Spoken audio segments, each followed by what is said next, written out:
A continuación, Medicina Ecológica.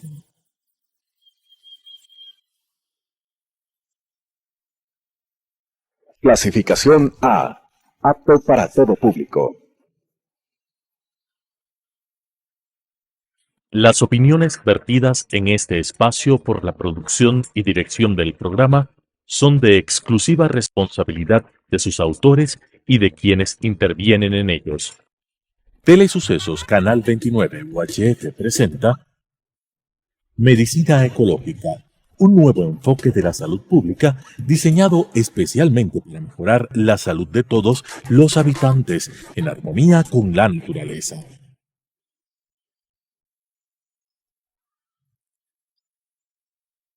Con la conducción del Dr. Walter Mena Ordóñez. Medicina Ecológica.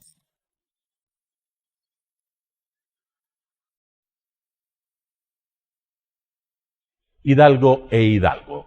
Ingeniería, construcción, mantenimiento y administración de infraestructura con excelencia, oportunidad y responsabilidad social, con elevados estándares de calidad, la preservación del medio ambiente, seguridad y la salud ocupacional, lo que nos ha permitido ser reconocidos como una empresa constructora líder en el mercado nacional e internacional, con excelencia en su modelo de gestión y procesos de innovación, mejorando la calidad de vida de sus trabajadores y generando bienestar a la sociedad. Hidalgo e Hidalgo, construyendo contigo el Ecuador desde hace más de medio siglo. Medicina Ecológica. Una enorme satisfacción continuar con nuestro programa Medicina Ecológica hacia un nuevo enfoque de la salud pública. Esta vez tenemos la grata satisfacción de entrevistar a nuestro amigo, el doctor Hugo Celi Apolo, médico de la Universidad Central, instructor de cirugía general en varios hospitales, especializado en Argentina y Chile, máster en salud pública, diplomado en gastroenterología y autor de un libro que va a ser la base de esta entrevista. Es Medicina y Bioética en la práctica médica. A propósito del congreso que comenzó ayer, 17 de febrero, hasta el 21, para hablar sobre el estado del arte en la práctica médica, con contenidos también de bioética. Como antecedentes, vamos a citar rápidamente el documento llamado 3 académicos y 3 conclusiones, en el que participaron Jaime Breir, Susana Vidal, Víctor Ansedech, como bioética como un programa social y necesidad de conformar los comités de ética. Otros aportes: Simón Espinosa Cordero, Víctor Manuel Pacheco. El primero, nuestro querido y sabio amigo, como el deber ser de la bioética nos dice defender nuestra conciencia ética como el más noble patrimonio inmaterial. Víctor Manuel Pacheco se refiere a la bioética y la literatura. De nuestra parte hemos trabajado y próximamente va a ser publicado 3 ensayos sobre la bioética como una propuesta académica, 2 criterios para elaborar un protocolo de bioética en desastres y 3 la pandemia indecente. Una mirada crítica del manejo de la COVID-19. Pero en esta oportunidad tenemos la satisfacción de presentar un libro de muchísima vigencia, importancia, de trascendencia para la práctica médica de los, valga la redundancia, médicos tratantes, sobre todo los médicos cirujanos. Es el privilegio que tenemos como programa de medicina ecológica tratar este tema con el doctor Hugo Celi Apolo, a quien le damos la más cordial bienvenida. Muchas gracias, Walter. Mi estimado Hugo, primero quisiéramos que nos comentes así de modo general cómo surgió este libro. Este libro realmente que Es impactante en este momento en que la medicina, la práctica médica, sufre una cantidad de bombardeos y bombardeos a veces mortales inclusive. ¿Cómo surgió este libro? ¿Por qué lo escribiste? ¿Cuáles fueron las motivaciones principales? Walter, primero, muchas gracias por esta oportunidad muy agradable que nació en nuestra reunión del día sábado pasado, en donde cumplíamos 49 años de graduados, que ya es algo. Este libro nació hace algunos años, conforme fui avanzando en el ejercicio de la cirugía, porque si tú te acuerdas, antes teníamos la oportunidad de hacer intervenciones quirúrgicas aun cuando éramos estudiantes. Los médicos residentes entonces veían que el interno tiene capacidad y dedicación y te daban la oportunidad de operar con el beneplácito de los cirujanos tratantes. Esa oportunidad yo la tuve en el viejo y querido Hospital San Juan de Dios, con maestros como Raúl Vaca, Luis Cuevas Sotomayor, Alfonso Castro León. Conforme fue pasando los años, yo vi que no solo la cirugía, sino la medicina iba un poco degenerando, digo yo, en la parte ética. Se empezó a volver una disciplina un poco comercial, a mi modo de ver. Pacientes que no necesitaban una cirugía se operaban, pacientes que se complicaban y no eran adecuadamente tratados. Muchos de esos casos nos ha tocado resolver, no solo a mí, sino a los cirujanos que ya tenemos bastante experiencia. Y realmente son casos lamentables, como los 36 casos creo que están escritos en el libro, y tenemos más actualmente. De esa manera dije, algo se tiene que hacer para tratar de mejorar la preparación de los médicos actuales. En donde lastimosamente en las facultades de medicina actuales del Ecuador, no conozco de otros países actualmente, pero yo estimo que la enseñanza de la medicina ha ido decayendo. Y los chicos llegan a ser médicos residentes y tienen un conocimiento bastante limitado de las cosas. Tú a veces preguntas cosas básicas y no saben. Y lo que hacen es sacar el celular y empezar a buscar ese rato en el celular. De esa manera es que se me ocurrió ir recopilando casos, ir escribiendo. La idea inicial fue escribir un libro exclusivamente de cirugía, pero luego algunos amigos y compañeros me dijeron, ¿por qué no escribes las anécdotas que nos has contado del viejo San Juan de Dios y demás? Y entonces me ocurrió hacer un capítulo de anécdotas. Después alguien dijo, ¿por qué no escribes los casos que tienes? Y entonces nació el capítulo de los casos de la vida real. Y como siempre he sido un médico que trato de ser honesto, porque eso es lo que nos enseñaron nuestros padres en Loja, dije voy a iniciar con la parte ética. Y entonces recopilé información del juramento hipocrático, de la declaración de Helsinki, etcétera, etcétera, y empecé el código de ética médica, y la primera parte del libro se refiere exclusivamente a eso. Así nació este libro, que tuvo un tiraje de 1000 ejemplares y ventajosamente todos se han ido. Así nació, por la necesidad absoluta de ayudar, de contribuir a que los médicos jóvenes levanten la mirada y vean que la profesión del médico no solamente consiste en entregar pastillas o poner inyecciones, ¿no? Que está mucho más allá. Es una profesión demasiado importante para la vida de los seres humanos. Suelo decir a los pacientes... yo creo que los problemas relacionados con la bioética en la práctica médica son tan numerosos que podríamos decir, sin temor a equivocarnos, que la medicina, la práctica médica, sufre una penosa enfermedad y que se está volviendo crónica. ¿Podrías decirnos mi estimado Hugo, casos concretos, referirnos casos concretos en los que resulta evidente y hasta grosero el proceder de los médicos en esta materia.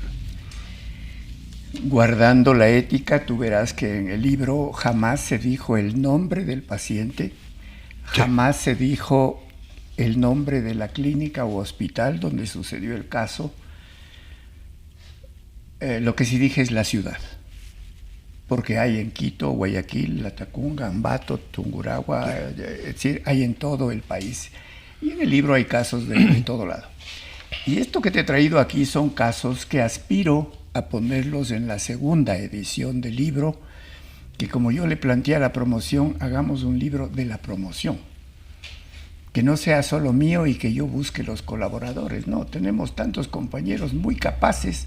Me encantaría que todos colaboren y que el próximo año que cumplimos 50 años, nuestras bodas de oro sea entregar un libro que ayude a la formación de los nuevos médicos. Se me viene a la mente muchos casos, pero te voy a referir a este último que todavía no está. Esta es una radiografía de un paciente que, como tú verás, no tiene la cabeza femoral.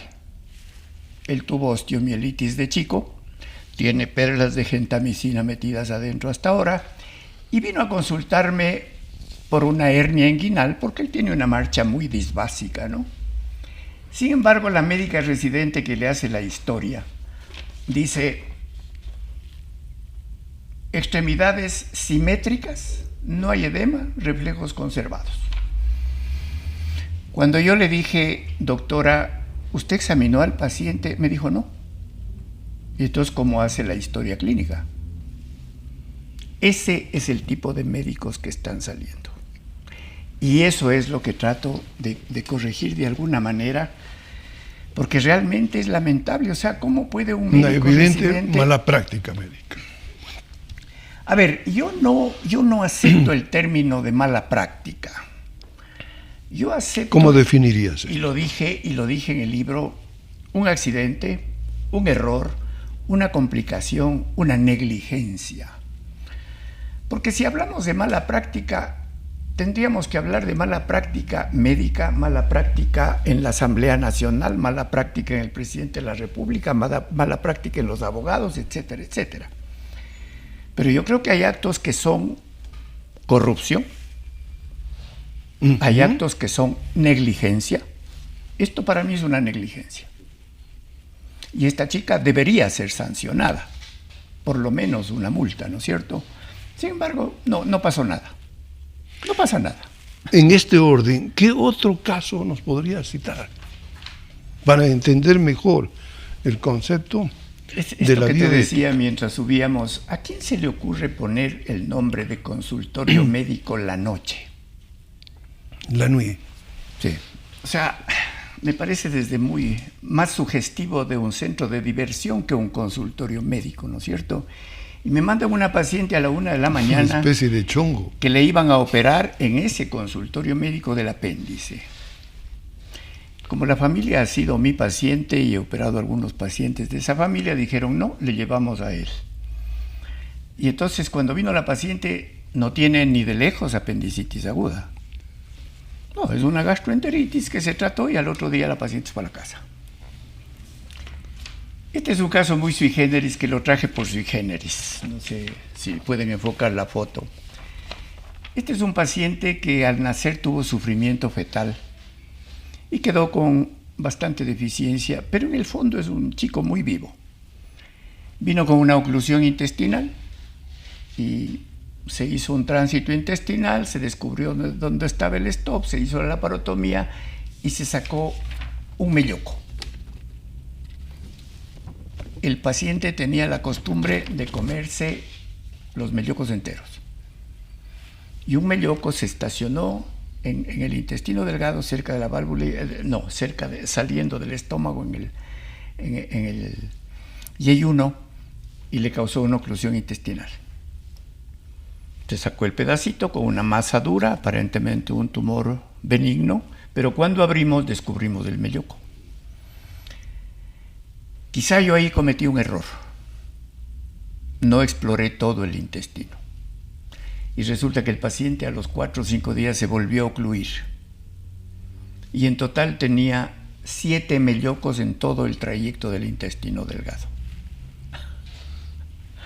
Un caso especialísimo, ciertamente. Son casos muy especiales. Pero este sí es un caso que yo no le llamo mala práctica médica. El médico es un ser humano y comete errores. Lo grave está en no corregir esos errores. Si ustedes pueden enfocar esta foto es de una compresa que se olvidaron en un hospital y la paciente pasó 8 meses con la compresa adentro. No hizo peritonitis, no hizo sepsis y no se murió. Pero obviamente hizo un cuadro oclusivo, se operó y se sacó la compresa ya bastante en descomposición envuelta por el epiplo. ¿Cuál es el error a mi modo de ver ahí? El contaje de material. Es decir, cuando uno opera, la instrumentista te dice, doctor, son 12 compresas, 50 gasas, y tú tienes que ir entregando y a la final tienen que salir las 12 compresas y las 50 gasas. Y cuenta la instrumentista y cuenta la circulante. ¿Qué pasaría ahí? No sé. Al cirujano seguramente le dijeron material completo, como nos suelen decir. El cirujano cerró y la señora se quedó con la compresa dentro. Al hacer la tomografía se descubrió esta tremenda masa aquí, que no era sino la compresa envuelta por el epiplo. Se sacó la compresa y se acabó el problema. El posoperatorio es espectacular. 24, 48 horas y el paciente se va a la casa. Son casos que no están publicados todavía. En el libro que tú conociste están publicados casos anteriores. Estos son casos que aspiro ponerlos en una segunda edición del libro. Este es quizá el más trágico de todos. Es un paciente de Ambato que le operaron la vesícula y lo tuvieron 21 días o 26 días en el posoperatorio y el paciente iba mal y mal. Pero el cirujano les decía que así mismo es. Un poco angustiados y ya hizo problema pulmonar el paciente, lo llevaron al hospital de La Tacunga, le atendieron y resolvieron el problema pulmonar, pero nadie le paró bola al abdomen. Cuando vino donde mí, este era el abdomen, necrosado, con equimosis. El paciente vino con insuficiencia renal, insuficiencia pulmonar, séptico, un paciente de 86 años. Hicimos una tomografía y había 2 grandes colecciones aquí. Se decidió reintervenir para drenar esas colecciones y ver si eso era sangre, bilis, ¿qué era? A la final eran colecciones de bilis, pero bilis ya descompuesta. El intestino estaba así, necrosado. Para que la audiencia a veces no entiende los términos médicos, necrosado más o menos es lo mismo que decir podrido. El paciente falleció y esto motivó un reclamo de la familia al cirujano de La Tacunga. Fui citado a declarar, fui a declarar. Han pasado 2 años y más tal vez. A ver, este paciente fue atendido en el 2022, vamos para el 3er año. Y no pasa nada, no hay sanción. Mi estimado Hugo, tú nos has citado casos y los has calificado de errores humanos. Pero, a ver. ¿Qué dirías tú? Dime. Respecto de las personas que desean ansiosamente operar y lucrar y te presentan una radiografía con un tumor en ovario y hay que hacer una histerectomía triple? Pero no corresponde a la paciente la radiografía que te muestran. Y tú eso lo compruebas pues haciendo otra radiografía. Por supuesto. ¿Qué harías tú en ese caso? ¿Qué harías tú en un consultorio oftalmológico donde te comienzan cobrándote 800, después cerca de $2,000 por cada inyección que te ponen en los ojos para curarte de mácula. Y cuando tú les pides la historia clínica, te presentan un papel prácticamente en blanco con faltas de ortografía. ¿Qué hacer con las personas que decididamente establecen una tarifa por los medicamentos que indican a su paciente? ¿Qué harías tú para en empezar, caso mi querido, de las personas, de los médicos? No vamos a hacer en lo absoluto ninguna generalización.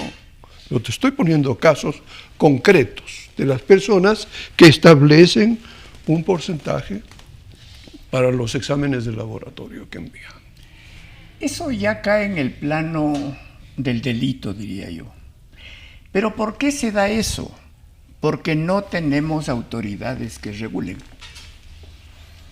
En otros países tú tienes tarifas establecidas, o sin ir muy lejos, las compañías de seguros tienen tarifas establecidas.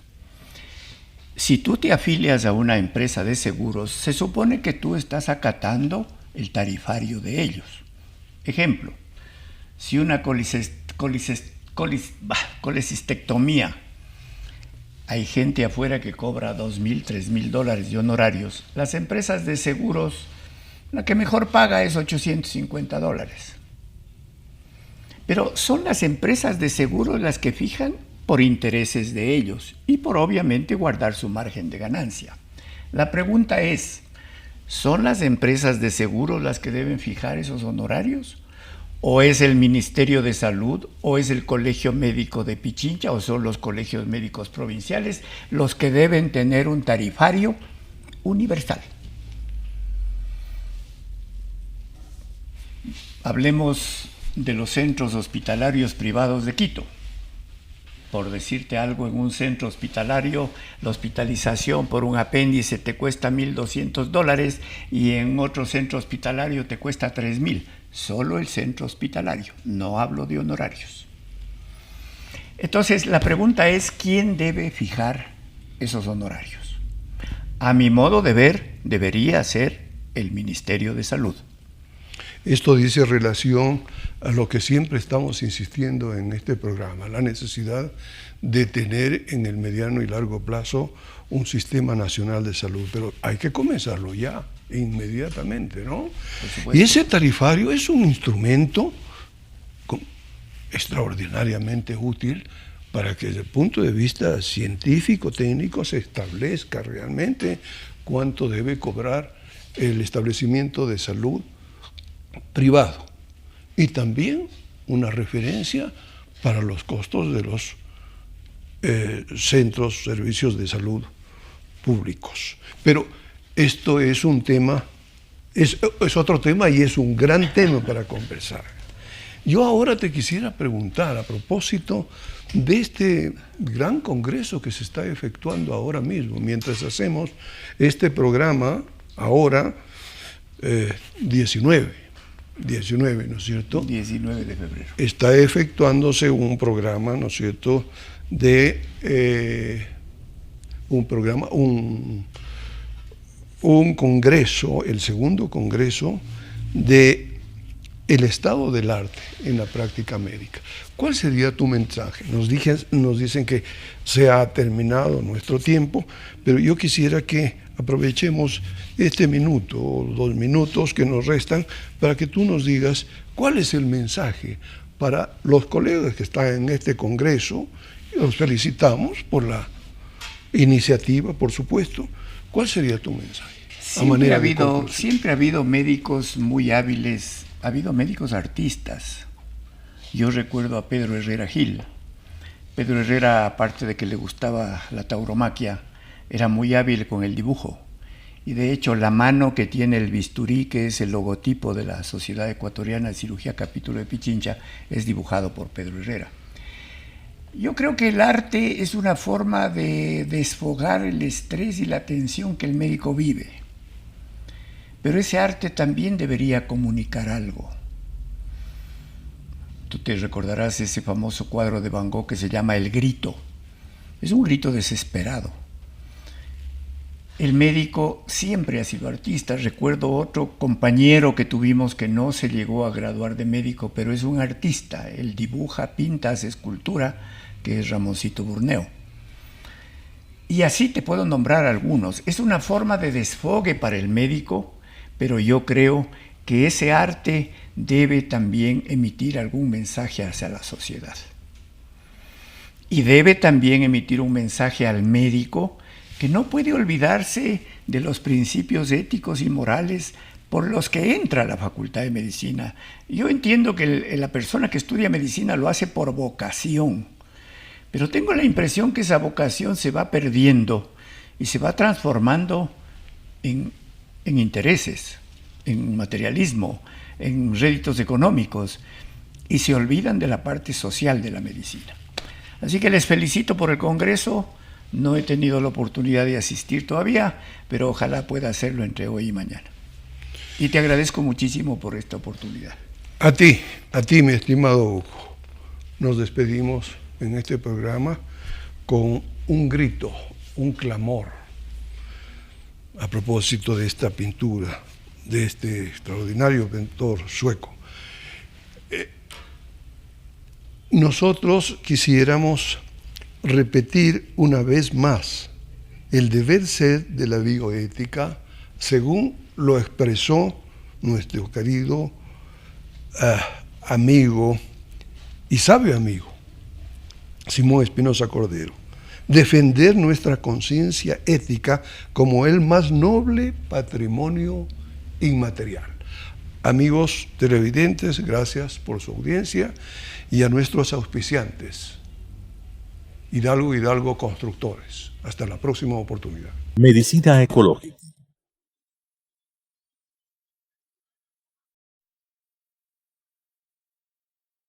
Hidalgo e Hidalgo.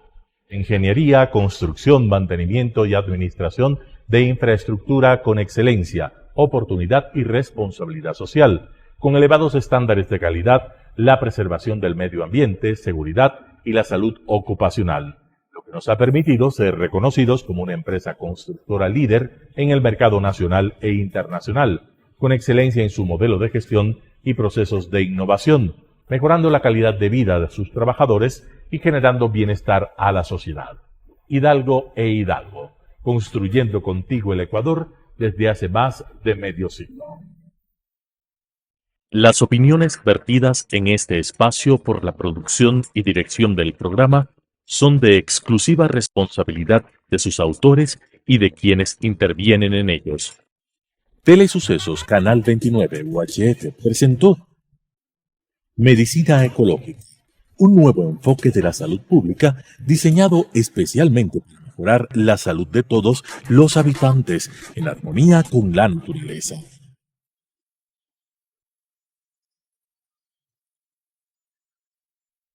Con la conducción del Dr. Walter Mena Ordóñez. Medicina Ecológica.